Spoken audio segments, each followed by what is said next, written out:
சிக்கலில் வேல் வாங்கி செந்தூரில் சம்ஹாரம் செய்து அப்படின்னு சொல்வழக்கு இருக்கு.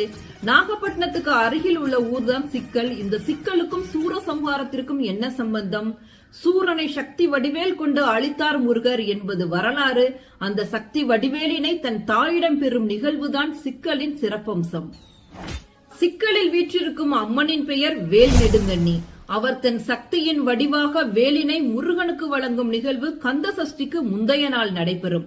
தன் அன்னையிடம் பெற்ற வேலினை கையில் ஏந்தும் முருகப்பெருமான் அந்த சக்தி வேலின் வீரியத்தின் காரணமாக சிங்கார வேலவருக்கு வியர்வை முத்து முத்தாய் பெருக்கும் காட்சியை இன்றளவும் காணலாம். பட்டு துணியால் துடைக்க துடைக்க வியர்க்கும் அந்த அற்புதத்தை பார்க்கும் போது உடம்பெல்லாம் சிலிர்க்கும்.